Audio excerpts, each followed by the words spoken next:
ninong sa kasal. No, siya po ay ninong ko at siya po ay isang pagpapala sa amin ng aking asawa. Amen. Praise the No, Lord. nabanggit po ni Pastor no na kakilan lang, ilang buwan pa lamang, ang kami bagong kasal pa lamang, no. Ang sabi nila, masaya daw ang may buhay asawa. No, nabudol ako doon, Pastor. Akala ko masaya. Pero sa totoo lang, masaya po. Amen. No, masaya po na merong partner sa gawain ng Panginoon. Amen. Masaya po na merong katuwang no sa gawain ng Panginoon. Kaya nga ho isa ho sa aming tinitingnan at tinitingala rin no sa gawain ay si Pastor Joyce, no aming Amen. ninong at si Glory to Ma'am God. Annalyn. No, nakita po namin ang kanilang companionship. Nakita namin ang kanilang pag-iisa no sa gawain ng Panginoon. Hindi po madali ang gawain ng Panginoon, ngunit kapag ikay merong katuwang, no nagiging masaya no ang gawain ng Panginoon. Amen. At ako po ay natutuwa no sa inyong second year church anniversary.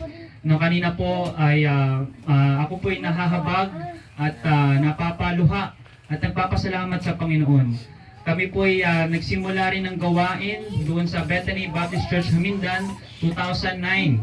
No, yung aking pastor ay si Pastor Gabriel Digo when he was still active sa military. No, Amen. at siya po ay nag-i-start ng Bible school. I mean Bible church, house. And parang ganito po ito, kapatid. No, halos parehas din po tayo, parehas din po, kaya po naalala ko na ganito rin po no ang gawain noon. At ngunit sa pagpupursigi at sa biyaya ng Panginoon at sa bunga ng panalangin, no, ay nagpapatuloy ang gawain ng Panginoon. Kaya mga kapatid, no, ngayon na nasa momentum na po kayo, no, ng gawain ng Panginoon, nasa momentum na po kayo ng pagpapatuloy sa pagkakaroon ng vision ng inyong pastor, no. Atin pong suportahan, no, ang ating pastor. Dahil po ang gawain ay binigay at iniatas ng Panginoon sa ating pastor upang i-lead ho tayo, mga kapatid. Kaya Amen. salamat, no? Pansin nyo, ako'y natutuwa sa nabanggit ng inyong pastor, si Pastor Joyce last year, no? 4 as baptized individuals, and this year 5. And last year Amen. there tracts na ibinigay, at ngayon additional tracts na ibinigay.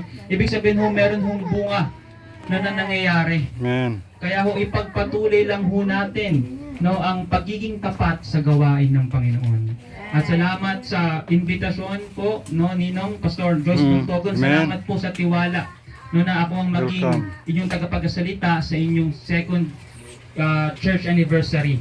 At if there's a visitor here, no, sa mga bisita natin ngayong umaga, salamat po no sa inyong pagpunta.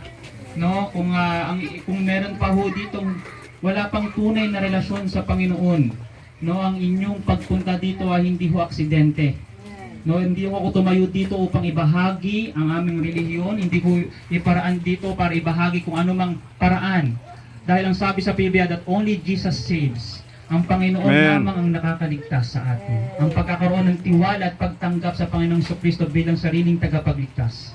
At I hope bago matapos itong umaga na ito, no, ay you will make your decision na tanggapin ang Panginoong Kristo bilang sariling tagapagligtas. At ngayong umaga, napakaganda ho ng mensahe ng inyong tema, bringing the sheaves. No, ito ho ang nabanggit ng inyong pastor, Pastor Joyce, no, bringing the sheaves. No, at ngayong umaga, tapoy tumayo, no. At buksan po natin ang ating Biblia in Psalms 126:5-6. No, ito po ang inyong theme verse. No, ngayong umaga, napakagandang pagpapaalala sa atin kung ano ang kahalagahan no ng bearing precious seeds, and together we will bring the sheaves. No, in Psalms 126:5-6, no, if you have your Bible, no, basahin na lang po natin ito ng sabay-sabay dahil 2 verses lang po ito. Basahin po natin ang verse 5 and 6. If you dare, please say amen. Amen. In verse 5, ready, begin. They that sow in tears shall reap in joy. He that goeth forth and weepeth, bringing precious seed, shall doubtless come again with rejoicing, bringing his sheaves with him. Tayo manalangin, dakilang Diyos, maraming salamat po, Panginoon, sa umagang ito. Maraming salamat, Panginoon, sa pagtitipon na muli na ibinigay niyo sa amin, sa buhay na pinagkatiwala niyo sa amin, Panginoon. Kami po ay Panginoon ay hindi karapat-dapat sa iyong harapan, ngunit sa iyong pagmamahal, Panginoon, ikay namatay para sa aming makasalanan, Panginoon. Salamat, Panginoon, sa iyong ginawa sa cross ng Kalbaryo na ibinigay mo ang iyong buhay para sa aming mga makasalanan, Panginoon. At ngayong umaga, Panginoon, as I deliver your message, your word, I'm not worthy, Panginoon, to stand sa harapan, Panginoon. Ako po yung humihingi ng gabay at tulong, Panginoon, na iyong mensahe, ang iyong salita, Panginoon, ang marinig at matutunan at tumatak at tumanim sa aming mga puso ngayong umaga, Panginoon. Iyong pangalan, Panginoon, na maiangat ang hindi ang aming pangalan, Panginoon. Binabalik ko, Panginoon, ang papuri pa sa salamat sa gawain sa Bethany Baptist Church Kalibo, sa pamumuno ng kanilang pastor, Pastor Joyce Bontogon.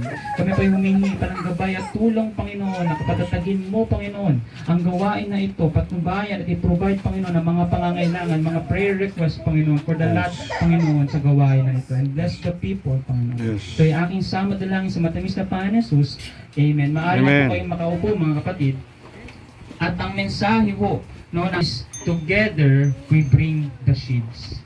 Alam niyo po, mga kapatid, itong Psalms 126, no, itong chapter na to is a song of restoration and hope. No, ito ay isang awitin na mayroong pagkakaroon ng restoration at pag-asa. Ito ay sa mga anak ng Israelites na paano nila naalala ang Panginoon on how they delivered by God and restored their joy. Kay balaan natin kung ano ang mga pinagdaanan netong mga Israelites before they were persecuted at sila na hinuhuli at sila tinutugis. You know, mga kapatid, the children of Israel remember how God delivered them and restored their joy, yet God ginpaalala sang Ginoo na merong panahon, no, ng harvest time, but also at first there will be a season of sowing. Hindi na ho tayo nalalayo. Kung kayo ho'y nakabisita, and I hope, no, there will be a time na makabisita rin ho kayo doon sa gawain sa Bethany Hamindan. No, sa gilid ho ay sakahan, sa harapan ay sakahan. Kaya ho napakaganda ng tema na ito, no, the bringing the sheaves. Ito yung concept na merong hong magtatanim at merong hong aanihin. May panahon ho ng pagtatanim at may panahon din ho ng pag-aani. Okay? In our Christian life, mga kapatid, the precious seed here in verse 6, no, it represents the Word of God. The bearing precious seeds is represent the Word of God, the salvation. You know, kapatid, especially the gospel, in Jesus Christ, we are called to sow and plant the precious seeds into the hearts of every people. Amen. Ito ho ang ibinigay sa atin ng Panginoon. Ito ho yung commandment ang ibinigay sa atin ng Panginoon. Yes. To plant this precious seed into the hearts of every people. Right. Wala pong pinili, wala pong ginitnaan, o wala pong hindi maliligtas dahil ang kagustuhan po ng Panginoon na lahat ng individual sa mundo ay makasama natin sa langit, sa kaharian niya. Amen.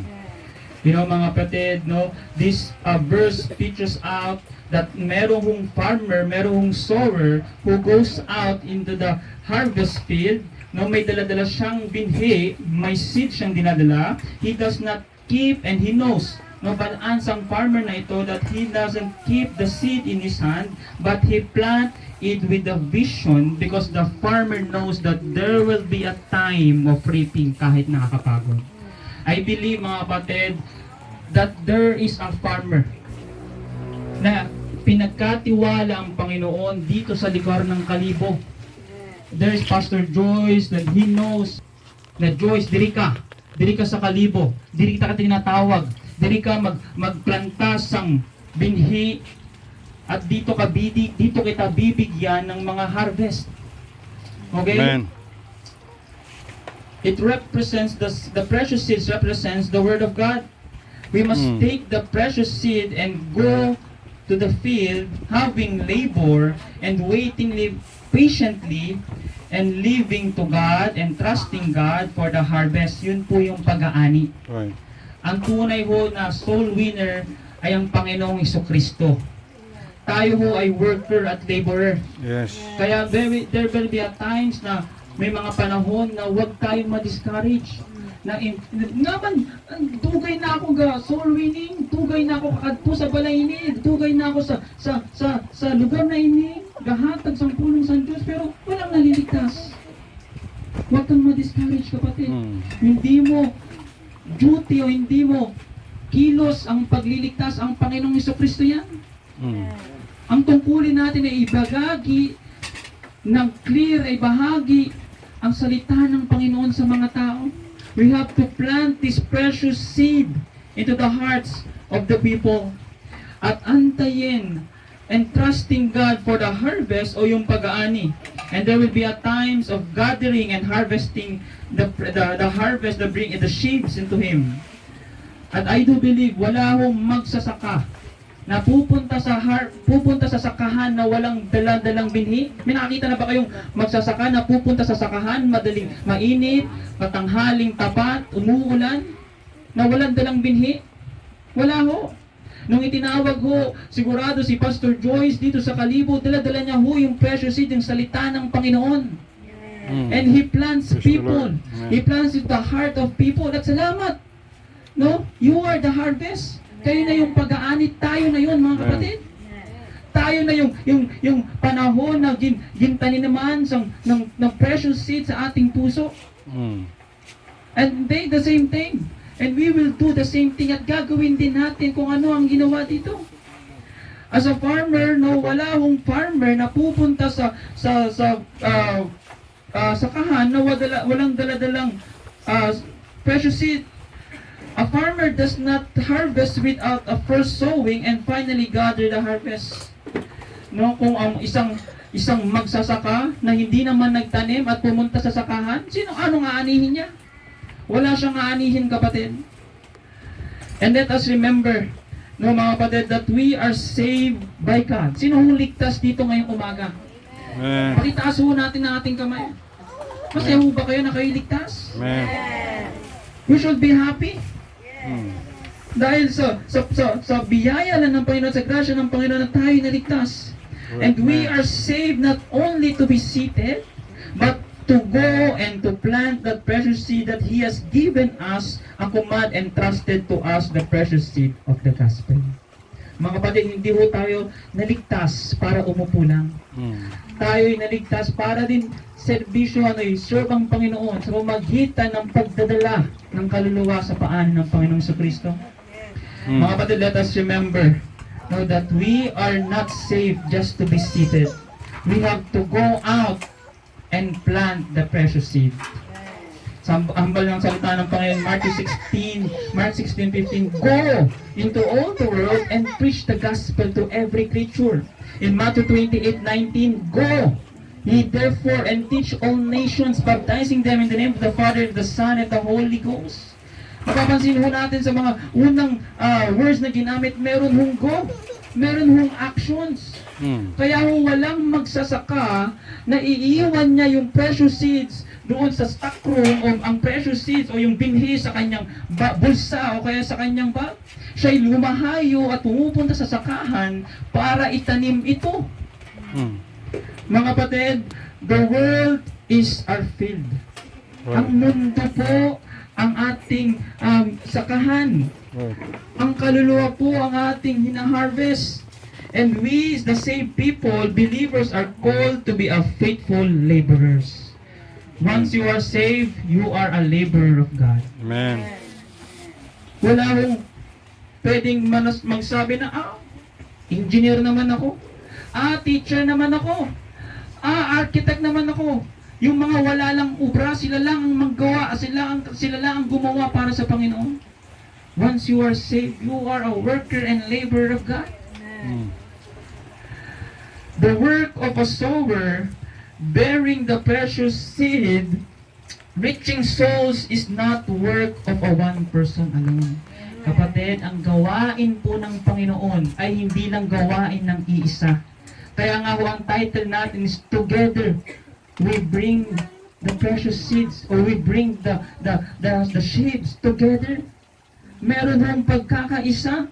Hindi lang ho ito gawain ni Pastor. Hindi lang ho ito gawain ni Ma'am Annalyn, hindi lang ho ito gawain ni JJ o ni Hannah o ng pamilyang Bontogon. Gawain po natin ito lahat dahil itong pinagkatiwala ng Panginoon para sa atin.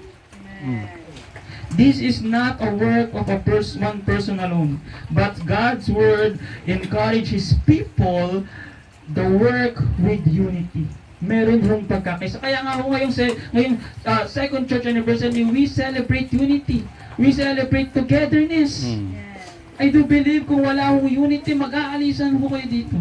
Wala hong magigitara, wala hong aawit, wala hong magbabiolin. Napakaganda ng inyong violin. Yan po ang pinagpipray namin sa gawain sa amin dan. No, meron pala si Sister Hannah. Siguro pwede kami tutor sa'yo. No, napakagaling mag-violin. Kasi nag-check kami, Pastor, at taas pala ng rate kapag magpapaturo ng violin. Isa po namin pinagpipray yan. Kaysa naman mapunta sa mga ibang tugtugin ng mga kabataan, why not inspire them to learn more in the ministry in music? Isa sa mga bagay na ginagamit ng ating kalaban ay kunin ang atensyon ng ating mga kabataan sa simbahan sa pamamagitan ng mga music. Again, the work of the Lord in harvesting the harvest or bringing the sheaves is not work of one person alone, but His word encourage us people to work together with unity. We will sow together. Lahat ho tayo, no, ay binigyan ng Panginoon ng command to sow, to plant. Lahat po tayo ay binigyan ng Panginoon. We are all called to go. We are go to plant and as bring the sheaves to God. That's why we are all here saved and celebrating God's faithfulness in your second church missions anniversary. At salamat sa Panginoon dahil meron siyang ginamit na kanyang anak upang magtanim ng precious seeds sa ating mga puso. At ngayon, ikay, nandito. You are the harvest. And every believer has a part, every servant has a role, and every labor done for Christ has eternal value. Amen. Wala pong sayang sa gawain ng Panginoon. Amen. Right. I do believe, ito pong pag-celebrate ninyo ng church anniversary ay merong gastos, mga kapatid. Ang inyong pagpunta dito sa simbahan ay may gastos, kapatid. Ang inyong pagpunta sa soul winning, ang inyong pagbibigay ng tracts, nakakatuwa. Umaabot ng thousands ang naibibigay ng tracts. May paggastos po doon, kapatid. Ang pamasahe, yung paggising nyo, gastos po yun. Pero yun ho'y lahat ay tinatawag na eternal investment. Right. Ano ho yung magagastos natin na 1,000 sa pamasahe, na 500 sa pamasahe, kung merong isang kaluluwa na makalapit, makarinig ng mabuting balita at maligtas. Wala hong kapantay yun, kapatid. And every believer, again, if you are saved, you are part of the church, you are a servant, and you are a laborer of Christ, the things that we do in Christ has eternal value. That's why this morning, no, I have 6 points, no, I have 6 points. No, bilisan lang po natin, no, to encourage us. Dahil sabi nila kapag 3 points, no, baptist yan. Kapag 4 points, baptist na baptist. No, dahil ako, na-bless ako, inaaral ko ang salita na ibinigay sa akin ng tema ng inyong pastor, 6 yung nagawa kong outline. Man. So, baptist na baptist na baptist na baptist tayo nan, kapatid. Amen? Are you happy? Man. I hope you are. No, kasi ako ay excited. Hindi lang ho ito, ibinalangin ko sa Panginoon, ngunit habang ito inaaral ko, ako'y napaiyak at napapaluha. Dahil nakikita ko at naalala ko ang kabutihan ng Panginoon during the time that our pastor is harvesting and planting the precious seeds to the people. Number 1, mga kapatid, no? The purpose of sowing and bearing the precious seed. The purpose, letter P po lahat ito, mga kapatid. Humble niya, he that go forth and weepeth, bringing precious seed, shall come, doubtless, again with rejoicing, bringing his sheaves with him. Before we can bring the sheaves, we must understand why we are sowing.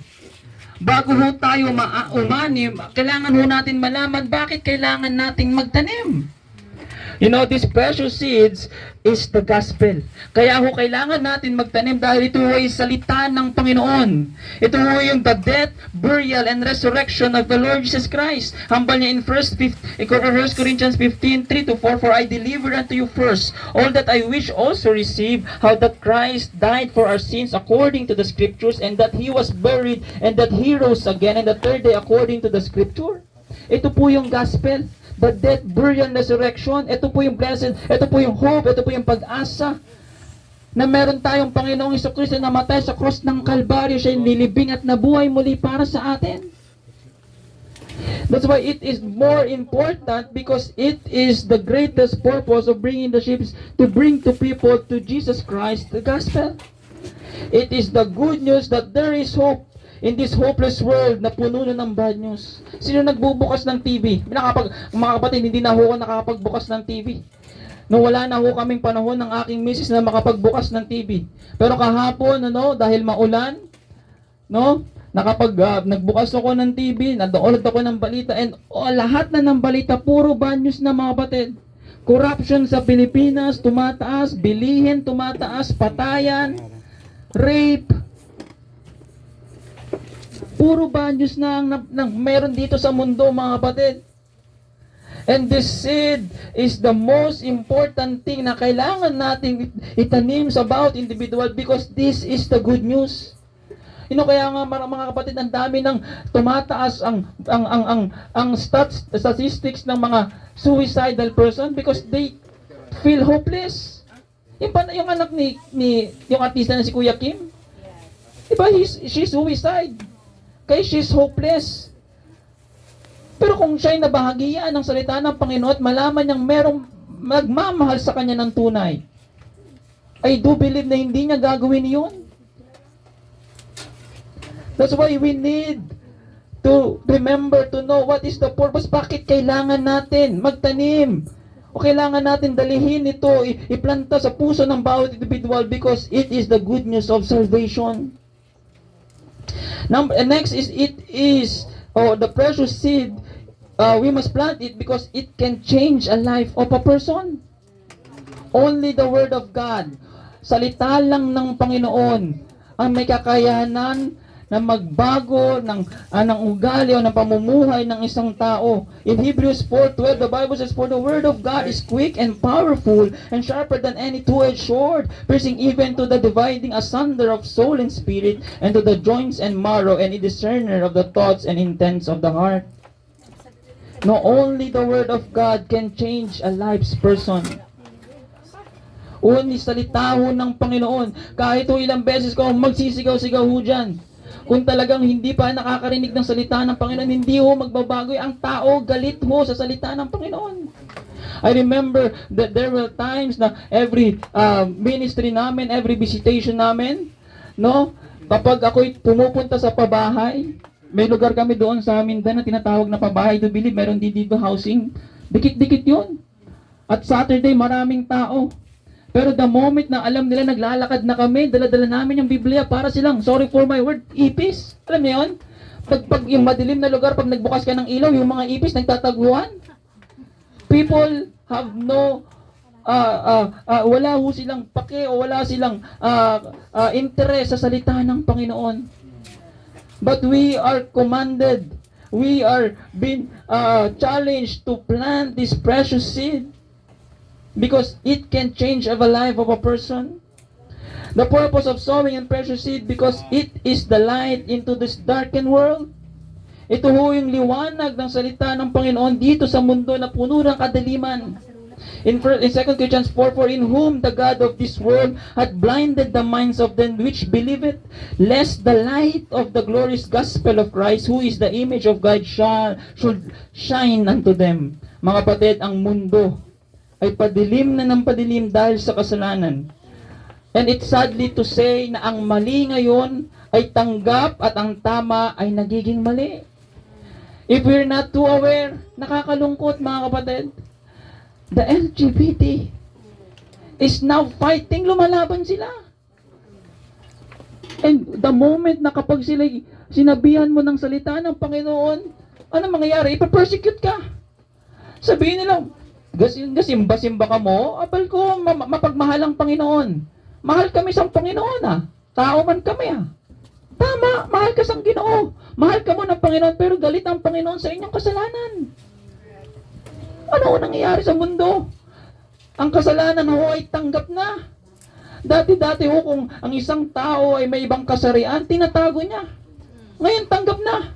Sa social media, dati ang mga babae nag-uubad o nagpapakita ng kanilang katawan, binaban.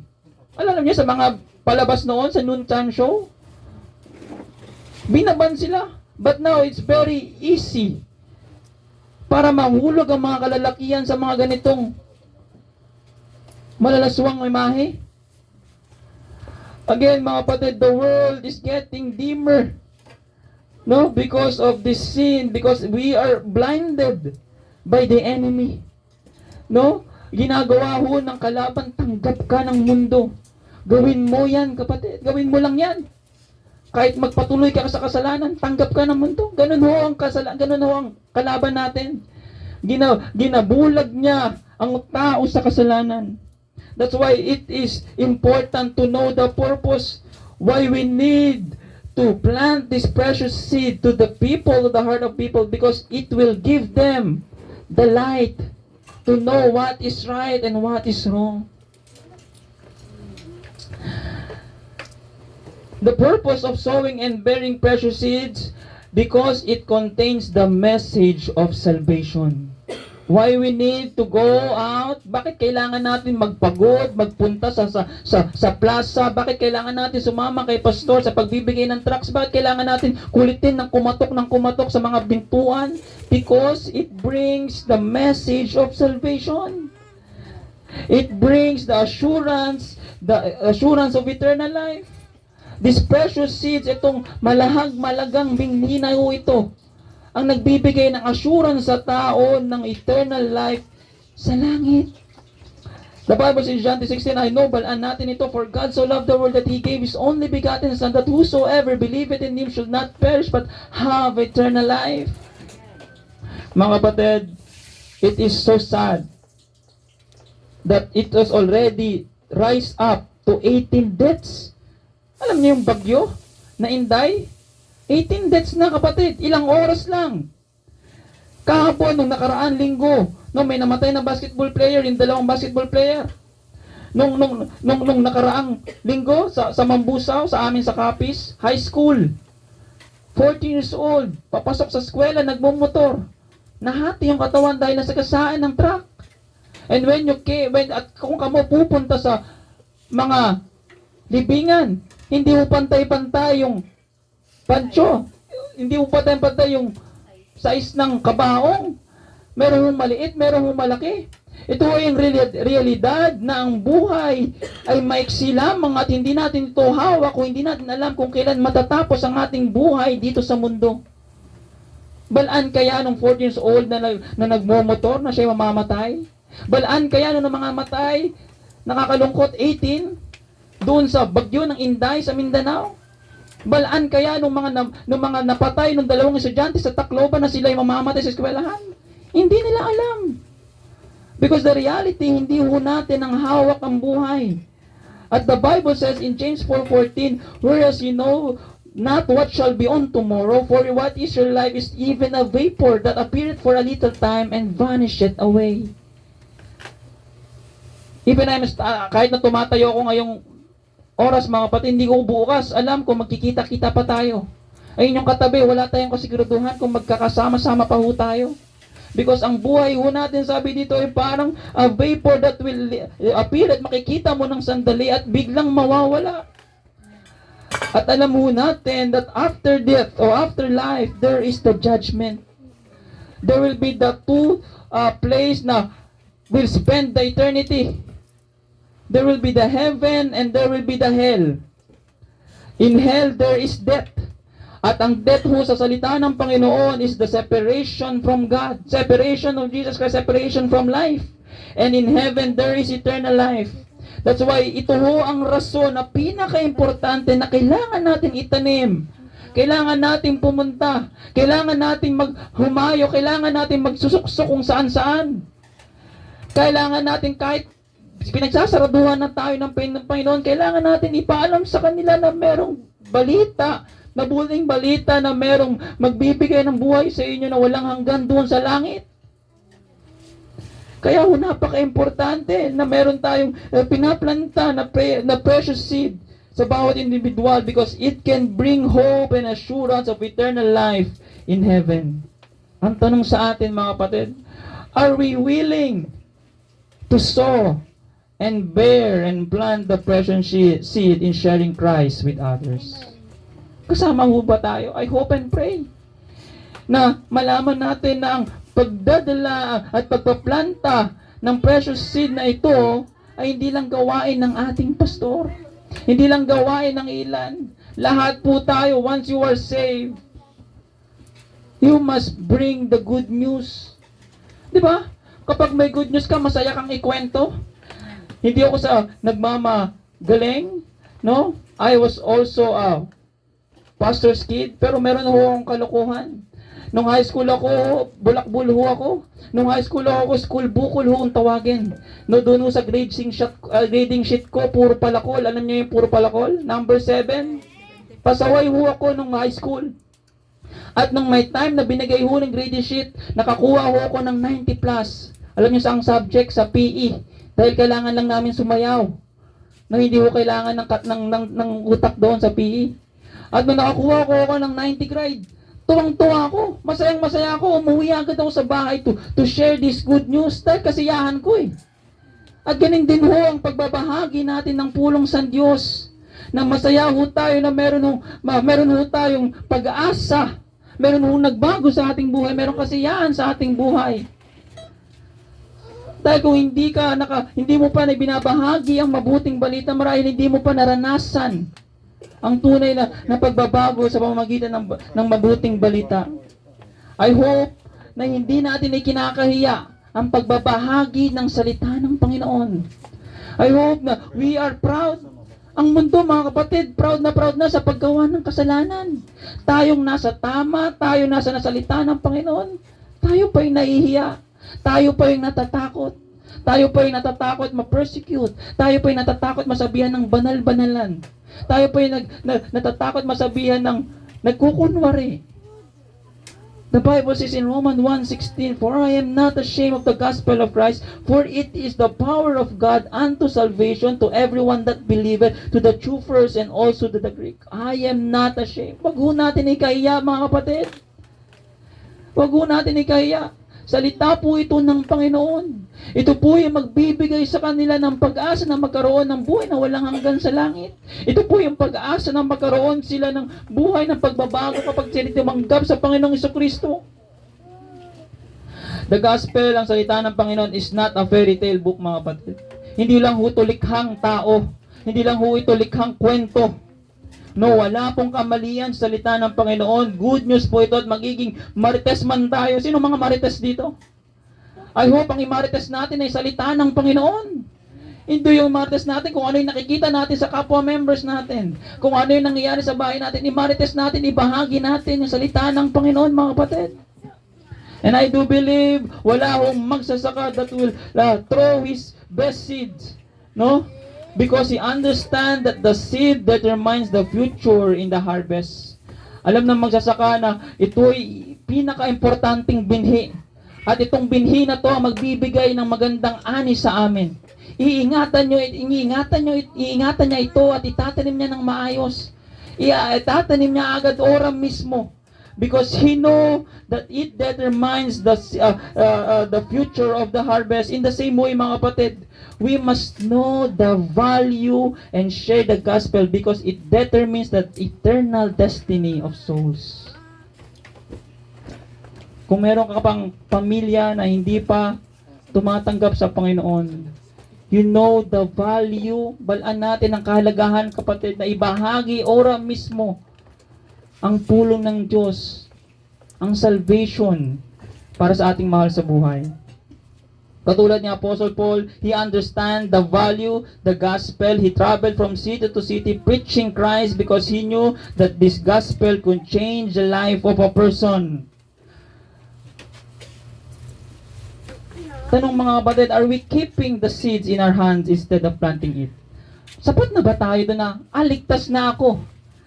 Meron na akong slot sa langit. Tiyak na akong meron na akong lugar na pupuntahan kaya tinanggap ko na ang Panginoon. Okay na ako. Dito na ako. Mananatili na lang ako dito sa simbahan. Mananatili na lang ako kung anong meron dito. Hayaan ko na lang sila pastor na doon silang kumilos. Are we keeping these precious seeds in our hand? Or instead of it, are we planting it to others? Mga kapatid, we must never to forget that the most important message we can share is not our opinions. Hindi ho ang ating kagalingan sa mundo kung ano, hindi ho ang ating achievement of success sa mundo, but the good news, and it is the gospel that Jesus Christ can save a person. Wala na ho tayong magandang ipagmamalaki sa mundo, ibabahagi sa mundo, kundi ang pulong sa Diyos. Ang banal in Mark 16:15, go into all the world and preach the gospel to every creature. Go, harvest into all the world, plant and preach the gospel to every creature. Next is the need and role of laborers and sower. Nalaman po natin mga kapatid, dito the purpose is the need and role of the laborer, of the sower. I believe and we can see mga kapatid na wala hong sakahan na pwedeng anihin kung wala hong nagtatanim. Wala hong sakahan na mabibigla na lang na may tutubong mga pag-aani. No, in Matthew 9:37-38, the Bible says, then said he unto his disciples, the harvest truly is plenteous, but the laborers are few. Pray therefore the Lord of the harvest that he will send forth laborers into the harvest. Mga kapatid, marami pa pong mga lugar ang hindi pa nababagian ng salita ng Panginoon. Kanina umikot kami ng aking misis dito sa inyong plaza. Napakaganda ng inyong plaza. Napakalaki. I do believe na mga panahon na nagtitipon-tipon dyan yung mga tao. Huwag lang ho tayo manatili dito na. Dito na ako sa simbahan. Ligtas na ako. We have to go. We have to plant. Kung walang mag-aani, kung walang tatanim, wala ho tayong aanihin. Gaya ng ginawa ng inyong pastor, siya'y nagtanim, and now that you are here. And same with, we are being disciples. Naturuan na ho tayo. Nalaman na ho natin that we must, in order para din mas marami pa tayo at meron pa tayong ma-harvest, we need to be a planter. Sa laki ba naman ng kalibo, sa ganda ng kalibo, hindi ho kakayanin ng iisa lang yan. Hindi lang ho kakayanin ng dalawa lang yan, kapatid. We must go out together and plant the seeds in the heart of every people. God has chosen every believers to be His instrument in bearing and spreading the gospel through planting this precious seed. Sino hong ligtas dito ulit mga kapatid? Tayo ho'y pinagkatiwalaan ng Panginoon. Dalawa lang naman ho yan kapatid. Meron hong planting field at meron hong nagpaplanta. Kung hindi ka ho nagtatanim, marahil nandoon ka pa rin sa planting field mga kapatid. I hope tayo'y nandoon sa posisyon na tayo'y nagbabahagi ng salita ng Panginoon at hindi ho tayo yung lugar na tinataniman pa rin ng salita ng Panginoon. All of us is a sower and labor in the harvest field. That's why young people, nakakatuwa, ang daming kabataan dito. Do not wait until tumanda ka pa bago ka maging soul winner. Do not wait until tumanda ka pa, maging successful ka pa bago ka tumulong kay pastor. Do not wait until naging 27 ka pa. Bata pa man ko. Let me enjoyin ko muna yung aking kabataan. Let me explore this world. Kay bata pa ako. Palaan nyo, ang mga young people ngayon, they are the new generation of scientists. Naman, they want to explore everything. Ang babantang ginagawa pa rin at itinutuklas yung mga gawain hindi naman kailangan gawin. At nakakalungkot sa simbahan, ginagawa natin yung mga hindi pinapagawa ng Panginoon at hindi natin ginagawa yung pinapagawa sa atin ng Panginoon. Ang pinapagawa sa atin ng Panginoon is to labor, to plant, to go. That's why young people, huwag niyo nang antayin. Bago ka pa magbahagi ng salita o bago ka magpagamit sa Panginoon, ngayon na kapatid, young people, is the time para ibahagi ang pulong sa Diyos to plant. Do not wait until mahuli ang lahat at maubos ang oras bago mo ibahagi ang salita ng Panginoon sa inyong mga mahal sa buhay. Dahil ang buhay natin ay mabilis lang kapatid, the need of the sower is urgent. The need of the laborers is urgent. Kailangan na po ngayon. Kaya ho nanawagan ng Panginoong Jesucristo, pray therefore for the Lord of harvest. Dahil marami pang harvest dito na pwede nang anihin kaso kulang ang magkaani. That's right. I always look out doon sa mga palayan sa aming sa simbahan sa Bethany Hamindan. And I know na kapag ang isang pag-aani maganda kulay golden brown, no, yan yung magandang ani na pwede nang anihin. Pero kapag mag-white na yan, paunti-unti na yan nasisira. Huwag ho natin antayin na ang mundo ay maging masama pa, na ang mas marami pang kabataan, na pabataang maging mamamatay tao. Huwag na nating antayin na ang kabataan natin ngayon pa ay maging katulad na kung ano ang nakikita nila sa telebisyon bago tayo kumilos at ibahagi sa kanila ang pulong sa Diyos. The urgency to plant the seed, the urgency to be a laborer in the harvest field. You know, Philip the evangelist, he has given by God a command. No, ginutusan siya ng Ginoon. But because of his obedience, the Ethiopian eunuch heard the gospel and believed. Inutusan si Philip na pumunta ka dito at ibahagi mo ang pulong sa Diyos. At dahil sa kanyang pagiging obedience, tagapagsunod, isang kaluluwa, this Ethiopian eunuch heard the gospel and believed. In Acts 8:35, then Philip opened his mouth and began at the same scripture and preached unto him Jesus. You know that, mga batid, his obedience and willingness to go where God leads him and preach brings soul to know Christ. Minsan kasi ang kadalasan sa atin, hindi ho tayo makapagbahagi ng pulong sa Diyos kasi namimili pa ho tayo ng lugar. Ayoko dyan sa palengke kay mabaho. Ayoko dyan sa plaza kay maraming nakakakita sa akin. Ayoko dyan sa school dahil andyan yung mga classmate ko. Ayoko dyan sa aming kapitbahay kay andyan ang mga kamag-anak ko. Baka pagtawanan ako ng aking pinsan. Doon ka gusto papuntahin ng Panginoon. Doon ka nililid ng Panginoon. Doon ka inutusan ng Panginoon. Dyan mo ibahagi ang aking pulong. Dyan mo ibahagi. Dyan ka magplanta ng precious seed. But a lot of us, matigas ang ating puso. That's why it is a challenge. Salamat na meron na nagpipreach dito. No, sa panahon na merong mga preaching engagement si Pastor Joyce Bantogon. Salamat. But as I remember when I was still a Bible school student, sabi ko gusto ko na agad tumayo sa pulpito. Gusto ko na agad magbahagi ng pulong sa Diyos. Pero kapatid, kung gusto mo kung yun lang pala ang iyong harangarin, yun pala ay kamalian. Ang kagustuhan mo lang ay yung lights. Gusto mo lang yung kasikatan. Makapagbahagi ka sa Bible study. Makapagbahagi ka sa street soul winning. May makakita ka dyan na nakaupo. Bahagian mo. Hindi mo na kailangan pang antayin, maging matawagin ka sa pulpito bago ka magbahagi ng pulong sa Diyos.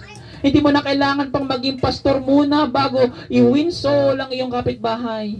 Hindi mo na kailangan pang maging missionary para magbahagi ng pulong sa Diyos. This world is their mission field, mga kapatid. There's a lot of souls. There's a lot of harvest. Mga kapatid, do not wait for the time. Ngayon na po ang pinaka-perfect and best time to go out and plant this precious seed to the heart of the people.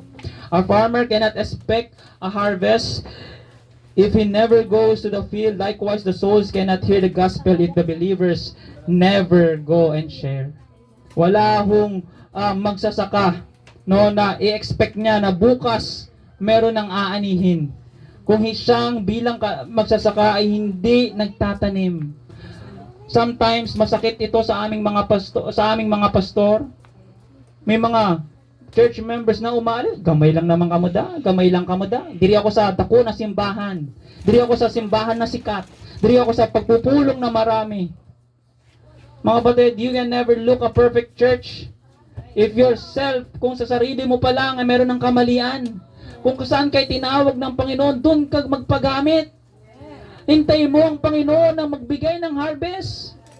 Kasi nakakalungkot ang lot of people, ang kamay lang kamo daw. Probinsya lang kamo daw, maliit lang kamo daw. Hindi, kapatid. Tamad siguro yung pastor namin, mahina siguro yung soul winning namin. Hindi ka kasi sumasama. Hindi ka kasi tumutulong.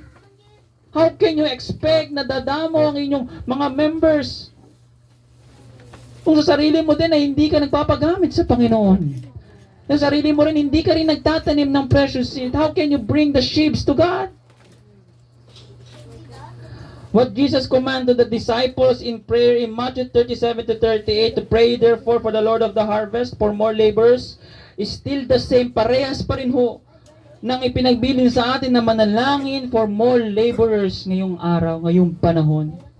Marami pa pong lugar at salamat sa Panginoon sa pagpapatuloy niya sa pagtawag sa mga missionary.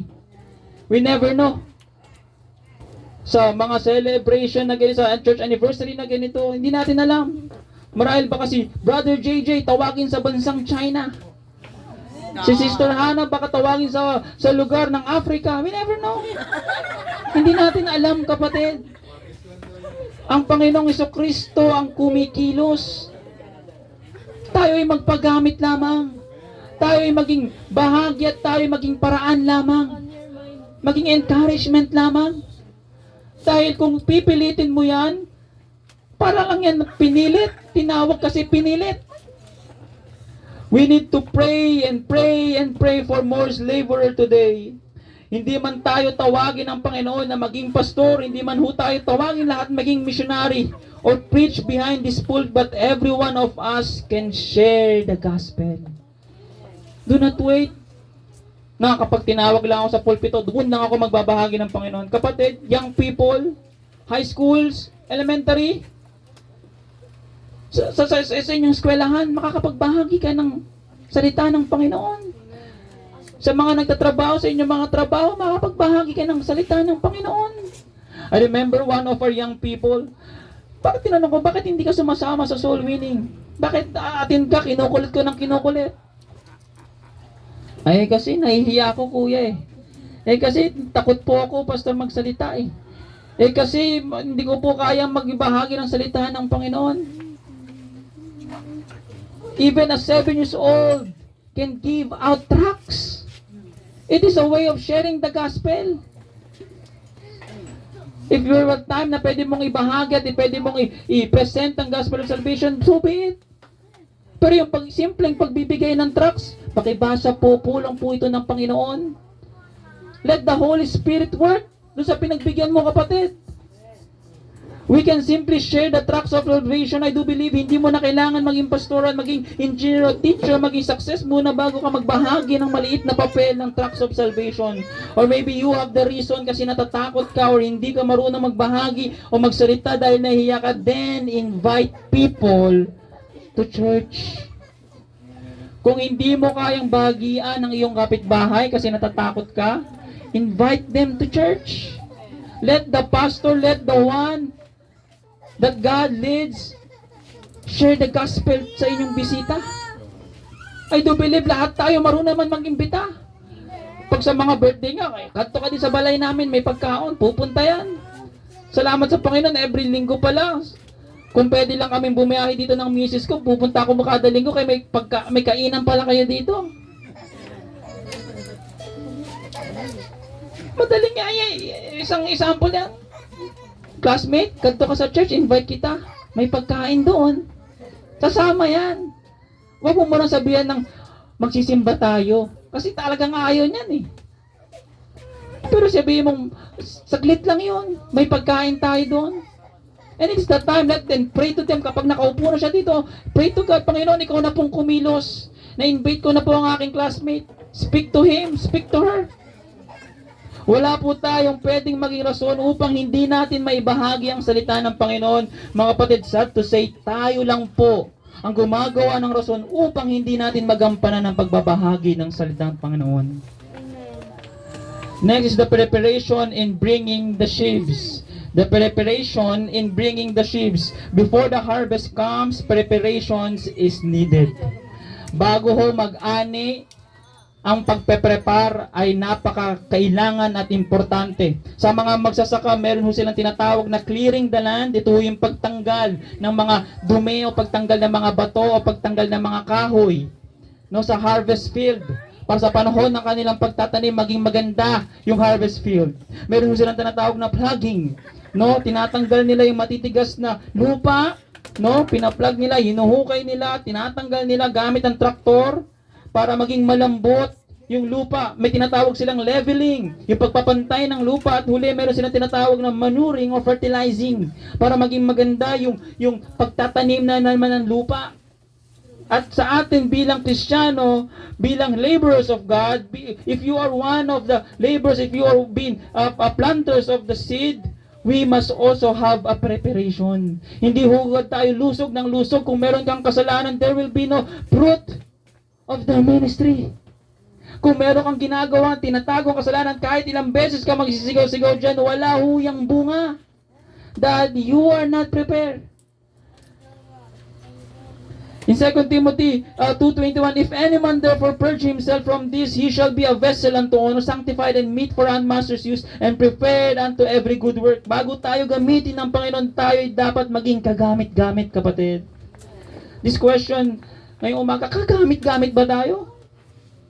Baka hindi tayo magamit ng Panginoon dahil meron pa rin tayong kasalanan na itinatago. Meron pa rin tayong kasalanan na itinatago na hindi nakikita ng ating pastor. Meron tayong kasalanan na hindi na tinatago na hindi nakikita natin ng membro. Pero kapatid, let me remind you, ang Panginoong Jesucristo nakikita po ang lahat ng ating ginagawa. Wala ho tayong may tatago sa Panginoon. Kaya ang gustuhan ng Panginoon ay maging malinis ka at maging gagamit-gamit ka para sa kanyang gawain. Hindi po gumagamit ang Panginoon na maduduming vessel. He uses a clean and faithful vessels. Katulad ng paggamit niya kay Isaiah. He was cleansed and prepared by God. Before we serve others, we must allow God to work in us. Before we serve others, before we share the gospel, dapat una nakikita muna sa ating. Paano natin masasabi na ang Panginoon ay Panginoon ng pagmamahal, pero ang dami nating kaaway. Ang dami nating kagalit. Kaaway natin yung ating kapitbahay. Ako nung ako'y na tinawag sa Panginoon sa ministry, sabi ko, lahat okay na maging kaaway ko, wag lang ang aking misis. Ang hirap palang kaaway ng misis, pastor. Wala nagpe-prepare, wala nagluluto. We must first see it in ourselves. We must be prepared in ourselves. Before we serve others, we must allow God to work in us. We must prepare through prayer. Every ministry, kapatid, needs a prayer. Every ministry needs a prayer. Wala hong gawain na hindi ho natin pwedeng umpisahan ng hindi na nanalangin. Ang isang gawain na hindi ho na umpisahan sa panalangin, matamlay. Wala hong kapangyarihan ng Panginoong Jesucristo. There's no power in the ministry without prayer, mga kapatid. Kaya when we start harvesting, when we go to the soul winning, before tayo magbahagi ng pananalangin ho tayo, that let the Holy Spirit works sa ating mga ministry. Prayer prepares our heart and invites God's power. Katulad ng mga early churches, the disciples prayed before God's work. And they prayed in accord in one prayer and supplications with woman and Mary, mother of Jesus, and with his brethren in Acts 1:14. Ministry without prayer becomes human effort. But ministry with the prayer becomes God's work, mga kapatid. Ang gawain po na ito ay gawain ho ng Panginoon. Kaya ho kailangan natin humingi ng tulong at gabay sa Panginoon. As I preach this word ngayong oras na ito, nakatayo ako, nananalangin sa aking isip. Nagabayan mo ako, Panginoon. Ang iyong salita, ang marinig ng bawat individual ngayong umaga. Prepare yourself spiritually, prepare, biblically prepare, by studying the God's Word and personally through a faithful testimony. We should be a prepared servant to become a useful servant. Amen. Kaya nga marahil wala hong bunga ang ating ministry, baka hindi ho tayo prepared. Ang tagal ko nang ini-invite, ang tagal ko nang pinupuntahan. Bakit hindi pa rin bumubunga? Everything must start in prayer. Everything start with a humble knees. na humihingi ng tulong at gabay sa Panginoon. Next is the participants in bringing the sheep. At number 4, pag-isahin na rin natin, the partnership in bringing the sheep. The participants and the partnership in bringing the sheep. There will be in the partnership in bringing the sheep, it talks or tackles about the unity, the work of God. Sa gawain po ng Panginoon, meron ho dapat na tinatawag na unity, partnership. At para ho magkaroon ng partnership, there should be a participants. No, doon sa Mindan, marami hong partisipante ng pagiging sundalo. At sa pagiging sundalo ho, meron hong participants doon na meron hong kailangang requirements. Sa lalaki, dapat ho 5'6" and up. Sa babae, 5 flat. At dapat physically fit, mentally fit, mindly o yung sa kanyang pag-iisip ay mentally fit. Meron hong qualifications. Pero sa pagiging manggagawa ng Panginoon, kailangan mo lang maging ligtas. Kailangan kang merong sariling experience. Kailangan kang merong sariling relationship sa Panginoon. Dahil paano mo ibabahagi ng hindi mo naranasan? Paano mo ibabahagi na ang tunay na ang Panginoon ay nakakapagbago ng iyong buhay kung sa sarili mo hindi ka pa rin nagbabago? The only requirements in being a laborer of God is you should always be saved, or you must be a saved person. And next is the partnership in bringing the sheep. There should be a unity in the work of God. The harvest work requires teamwork. Wala hong magsasaka na pupunta ng tanghaling tapat na ang laki-laki ng sakahan na magsasaka mag-isa, na mag-aani mag-isa. Meron ho silang 3, 2, 4, and it talks about and tackles about unity. Dito ho sa gawain sa Bethany Baptist Church, Missions Kalibo, hindi lang ho ito itinalaga, ibinigay ng Panginoon kay Pastor Buntogon. Ang gawain po dito ay gawain din natin.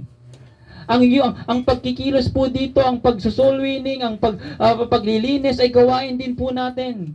Sometimes it's sad to say, pero sa amin bilang pastor, may mga panahon na kami na nag-preach, kami na magsusundo, kami na maghuhugas minsan.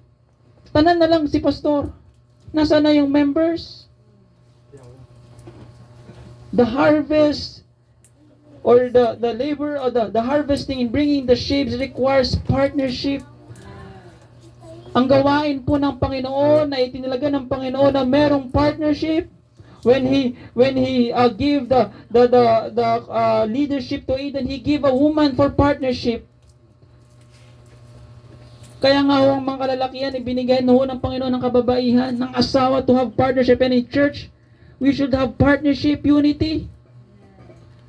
Minsan nakakalungkot, hindi ka na nga nagpa-partner o hindi ka na nga tumutulong, nagiging problema ka pa ng simbahan. I hope we are not. Kung hindi tayo maging partner sa simbahan, kung hindi tayo tumutulong sa pasimbahan, wag na tayo maging problema ng simbahan. Ipatalangin natin ang simbahan. Harvest work requires teamwork. The work of God is accomplished through believers working together. You know mga kapatid, unity strengthens the work. Ephesians 4:13, at malapit na tayo magtapos. In Philippians 4:13, enduring to keep the unity in the spirit in the bond of peace.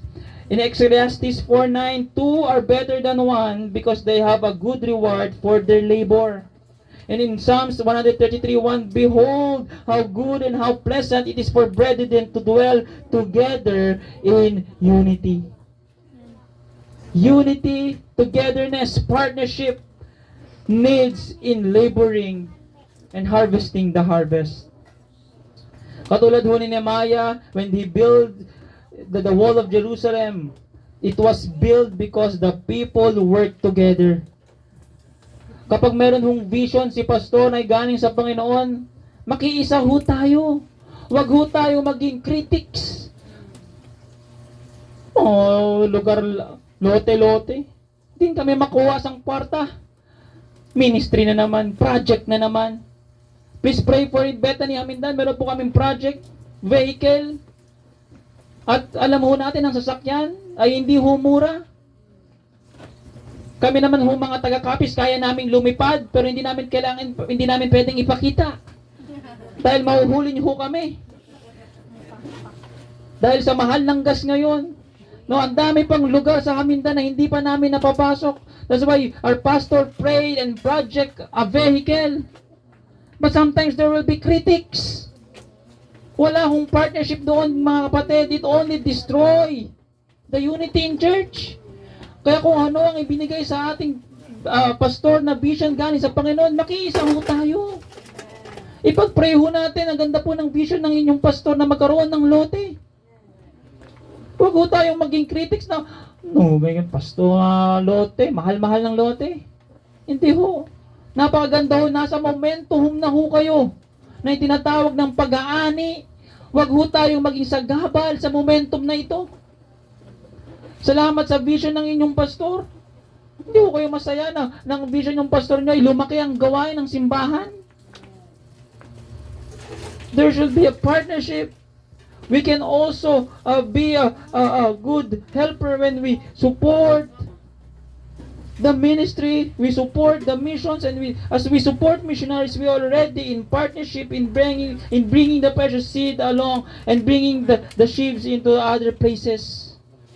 Hindi man tayo tinawag ng Panginoon sa China, hindi man tayo tinawag ng Panginoon sa India, hindi man tayo tinawag ng Panginoon sa Africa, sa Thailand, sa Laos, but we can be a partnership with them by supporting them through prayers and financial, mga kapatid. Kung ano ang kanilang blessing doon, ay kanyang din blessing din natin dito, mga kapatid. They are praying for us. A divided church struggles, but a united church can accomplish great things for God. A single worker can do something, but a united workers can accomplish much more than a single thing, mga kapatid. Katulad ho ng isang stick, no, ng walis, no? Makakapagwalis pero ilan lang, maliit lang. Pero kung makakita ho ka ng walis tingting, ipagsama-sama yung mga walis tingting dyan, at kapag nawalis ka, nagiging maganda ho yung trabaho. Ganun din ho sa gawain ng Panginoon. Amen. As our pastor has the heart for souls in bringing and planting the precious seeds, makiisa ho tayo. Amen. Makiisa ho tayo sa gawain ng Panginoon. And lastly, the perseverance in bringing the sheaves and the prize reward in bringing the sheaves. Nagising na yung iba, kaya narinig na yung lastly. Nakapasensya na po. The perseverance, sasabi dito, that they sow in tears shall reap in joy.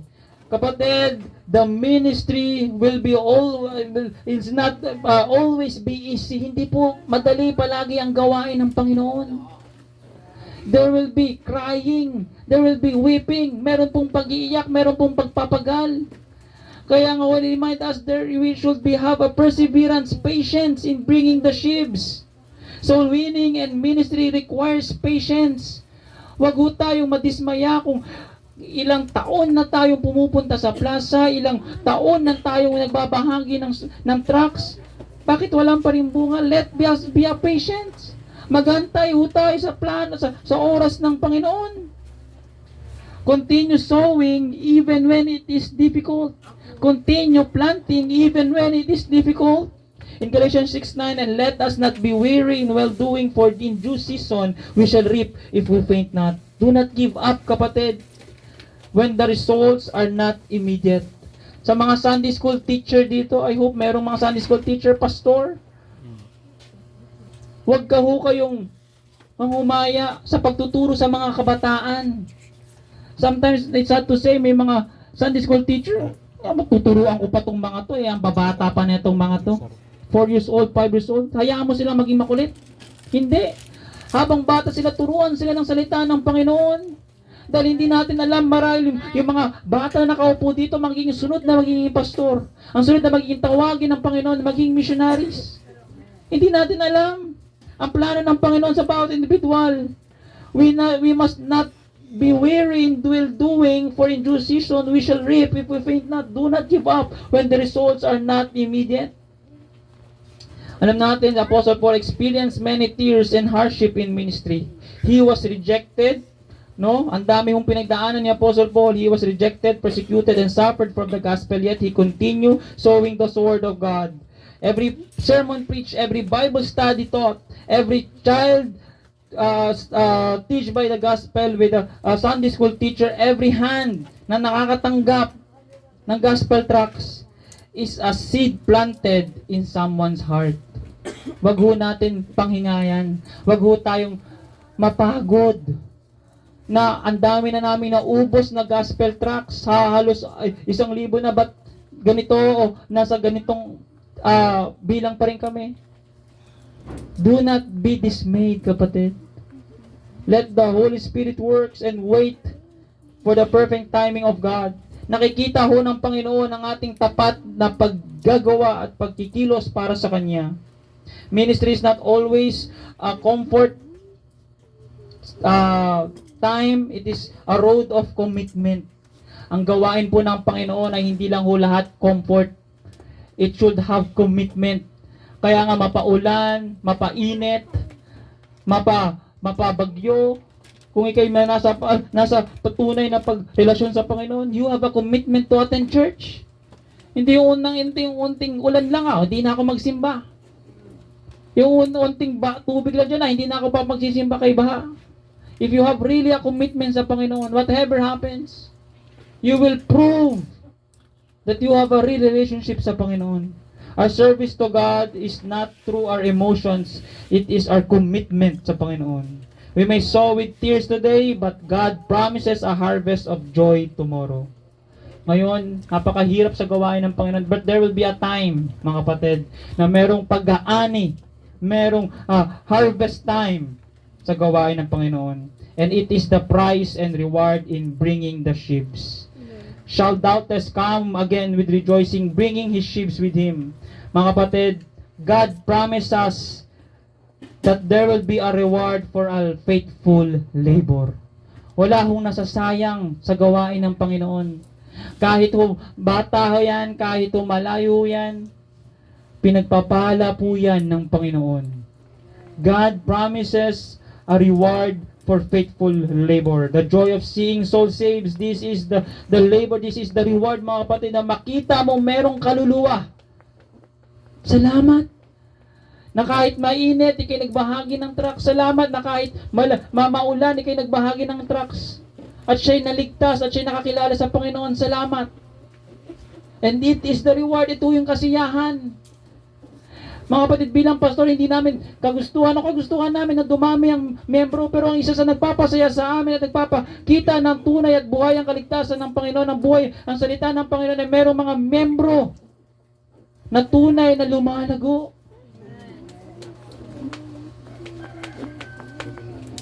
The greatest joy in ministry is not recognition but seeing lives changed by Christ.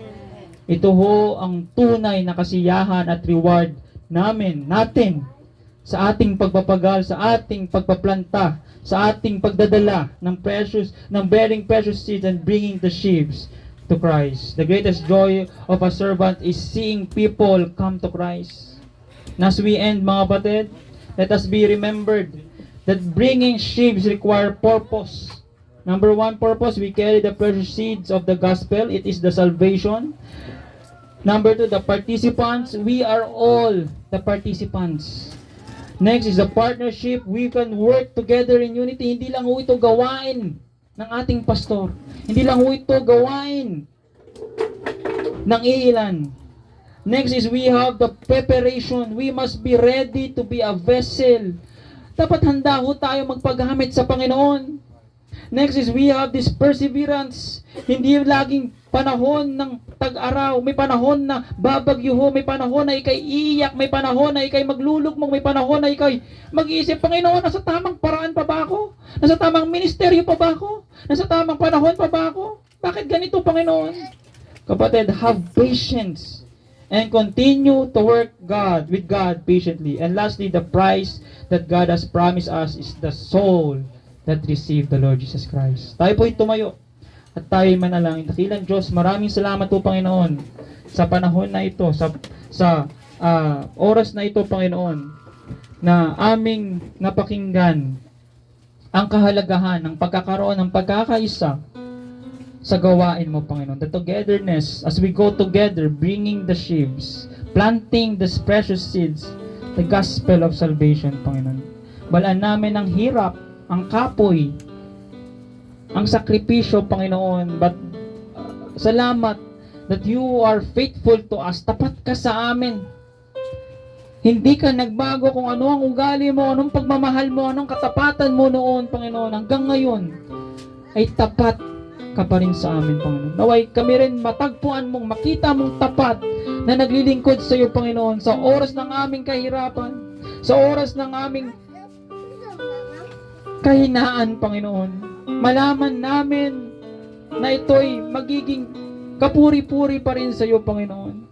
And as I pray, Panginoon, your people here in Bethany Baptist Church, Missions Kalibo, ipaalala mo sa amin, Panginoon, na hindi kami maging tagapakinig lamang, ngunit maging tagapagkilos din, Panginoon, ng iyong salita. Salamat, Panginoon, sa leadership ni Pastor Joyce Bontogon, Panginoon, ang gawain na hindi madali. Ngunit salamat sa iyong paggagabay as we celebrate this wonderful 2 years of church celebrations. As we go back your faithfulness, Panginoon. Salamat, Panginoon, sa pagtsatsaga ng iyong mga manggagawa. Salamat, Panginoon, sa pagpapaalala mo sa amin na hindi mo kami pababayaan. And as we end, Panginoon, ang aming ipinapanalangin, Panginoon, na marinig namin na how good and faithful servant pagka tayo nagkita-kita, Panginoon, sa iyong kaharian sa langit. Binabalik ko ang papurit pasasalamat. Ito ay aking samot dalangin sa matamis na pangalan ni Jesus. Amen. Amen. Oh, thank you. Thanks God and thank you, Pastor Ezekiel. Sa pagpatuloy, no, mayroon tayong invitation na idulog sa Panginoon. Almighty God, our loving Father, thank you sa mensahe. Salamat kay Pastor Ezekiel, sa kanyang buhay, Lord. Kay Ma'am Shine, thank you sa dinulog dito sila. Panginoon, dito sa Kalibo, para lang magdala ng mensahe mo, Lord, sa napakaganda na message, Panginoon, about bringing the sheaves.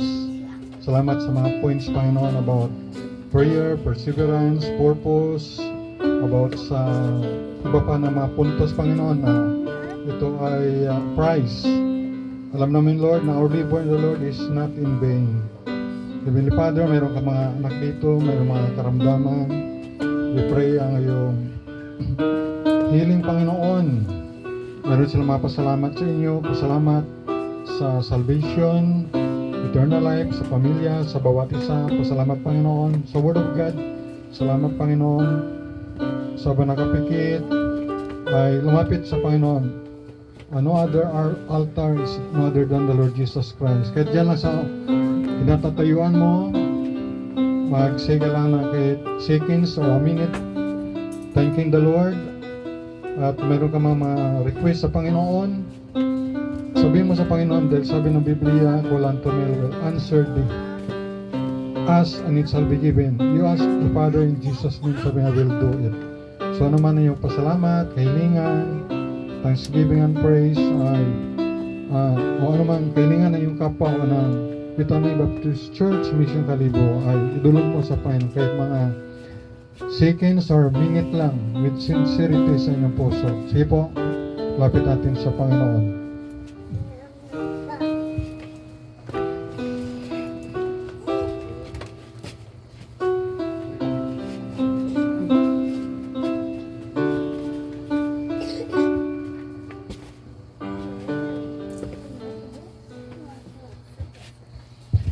Almighty God, may mga prayer yung mga anak. Bless your people, Lord. Everyone nag-represent ng family. Heavenly Father, may sila mga karamdaman ng iba dito. Si Pau Pau, healing Panginoon sa kanyang karamdaman. May Esther Munit, may Esther Warlin, Lord. Mga karamdaman ng bawat isa. Even sa mga hindi nabanggit na mga name, Lord. Thou knowest their heart. Heavenly Father, healing po sa kanila. Meron silang mga pasalamat. Tanggapin niyo po, Lord, ang kanilang pasalamat sa iyong faithfulness sa bawat buhay namin.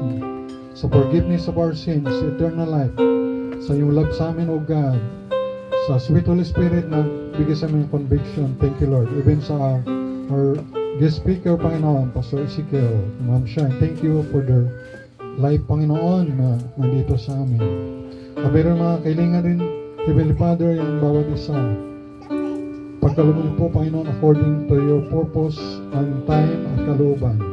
Especially, Lord, financial provision sa Bethany Baptist Church Mission Kalibo, kahit 100 square meter, Lord, within the lugar lang mga kaano or maluok or mabilo na malapit lang, Lord, sa Briones Housing. Kaya rin naman kaloob, Panginoon, dahil kayo naman ang may ng langit at lupa. Kung ano pa ang kaluban mo, Heavenly Father, lapit namin sa inyo. Thank you sa mga more than 2,000 na nabigyan ng babasahin, mga more than 200 plus rin na nagpo-praise tumanggap kay Jesus Christ as their Lord and Savior. Pray, Lord, na lumago sila spiritual. At yung mga bibigyan pa ng mga gospel tracts, soul winning within from July 2026 hanggang June 2027. Kayo rin ang makalob sa bawat isa, Panginoon, na mabigyan ng babasahin, mawarningan about hell at magkaroon ng blessing about heaven through Jesus Christ at soul winning. Kayo rin na mag-bless, Panginoon, sa bawat isa, Panginoon. I-bless mo ang bawat isa, Panginoon, even sa kanilang mga pag-aaral, sa kanilang work, sa health, and everything sa bawat family, Lord, spiritual, material, financial, kayo po matulog. And all the people said, Amen and Amen. Sige, pwede nang makupo. At tayo ay magkaroon ng recognition sa ating bisita program. Kasi Ma'am Annalyn, yan, parang mamay ba, kapapicture na katulugan, ma. Hayaan mo lang, bata kasi talagang malikot. Ay, pabayaan lang ay, kung manabitat nursery, no? Siyempre pa sa mga big church taron ay, kung kay Pastor Abante, Pastor Laurina, Pastor Nable, siyempre hindi pwede. Taling itayay, kung ano, understood man rin atong lugar abin, maliit lang. Ako magitat facility. Yan. So, praise the Lord. Thank you, Pastor Ezekiel Vigo, sa ensayo na yun. So, may outline na ako. At salamat rin sa bawat isa sa ating mga bisita ngayon, no? Thank you, si Brother, ang pangalan mo, sir? Ano atong visitor slip. So, thank you. Ano, Brad, first name mo? Alvin, thank you. Tapos si Mrs. mo, ano pangalan? Ha? Si Mary. Si Sophie. Yung apo. Welcome kayo very much dito sa Bethany Baptist Church sa Mission Kalibo, no? Hope na, ayan, palakpan. At yung mga iba pa, no? Hope na maging kwan nyo yung Bethany Mission, no? Na pilaton kayo. At sa itong mga bisita pa, si Carnelio. Siyempre si Ma'am Shine, na si Pastor Ezekiel. Bisita rin. Although nakapunta sila dito with missionary sa Vietnam. Si Aldrin, no? So, nakapunta sila. So, thank you. Thank you for coming. At na-recognize pa sa mga bisita. At salamat rin kay Bredgar, no? At least ay mahirap pa lang magpan kung unlike doon sa Bethany Hamindan ay pan sila doon, kitiring. Para yung mga membro makapakinig. May ready na pagkaon ba? Galing kitiring, magastos yan eh. Mahal yan, no?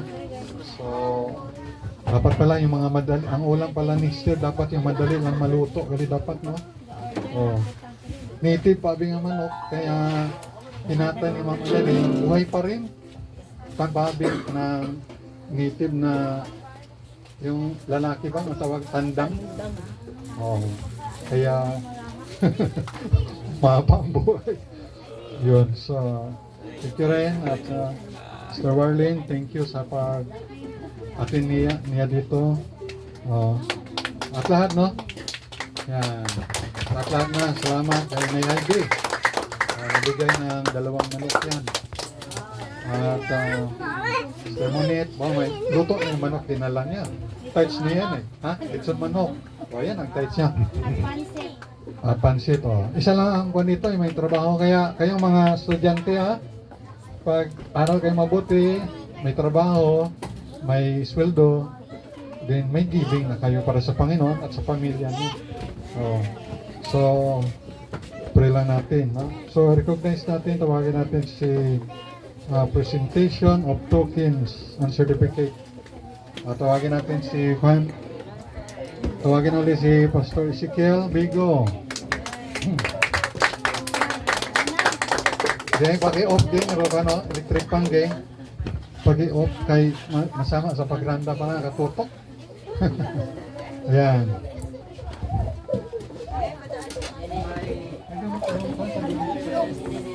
Pagpunin kay JJ yung unang pa. Jay, yung unang doon, Jay, yung sa... ano na?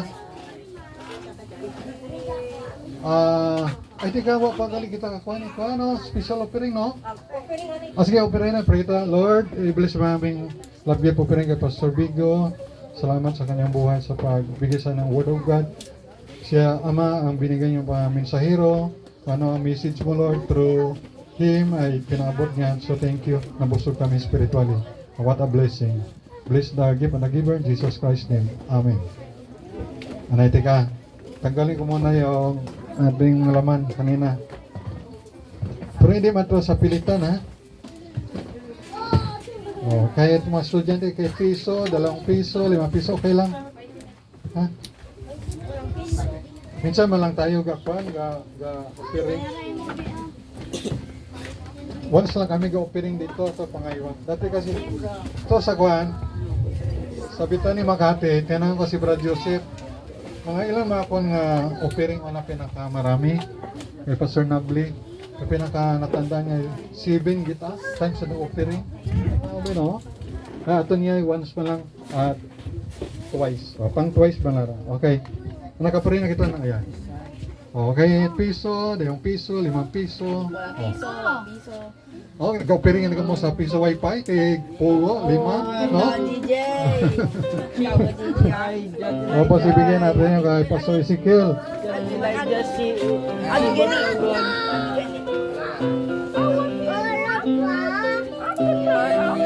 Ay, siya yung butangan ni Kwano, yung sobre.